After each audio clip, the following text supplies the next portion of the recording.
রাঙামাটিতে শিক্ষা সংস্কার বিষয়ক এক মতবিনিময় সভা অনুষ্ঠিত হয়েছে।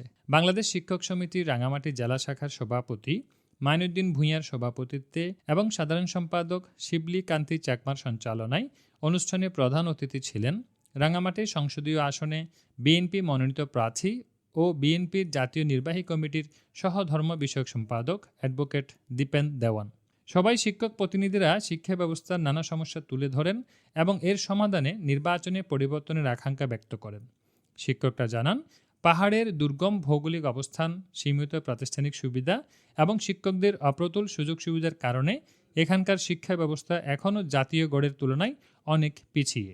এই সময় জীবতলী উচ্চ বিদ্যালয়ের প্রধান শিক্ষক ফয়সাল আহমেদ পাহাড়ের পরিবেশ, সংস্কৃতি ও স্থানীয় শিক্ষার্থীদের চাহিদা অনুযায়ী শিক্ষা কার্যক্রমে গতিশীলতা আনতে অবিলম্বে একটি স্বতন্ত্র শিক্ষা বোর্ড গঠনের উদ্যোগ নিতে এবং বিএড ও এমএড কলেজ স্থাপন করার উপর জোর দেন।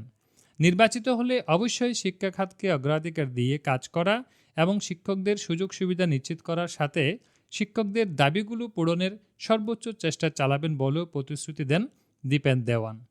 এই সময় দীপেন দেওয়ানের স্ত্রী মিসেস মৈত্রী চাকমা, জেলা শাখার সাংগঠনিক সম্পাদক ইকরামুল ইসলাম বেলাল সহ বিভিন্ন উচ্চ বিদ্যালয়ের প্রধান শিক্ষক ও সহকারী শিক্ষকবৃন্দ উপস্থিত ছিলেন।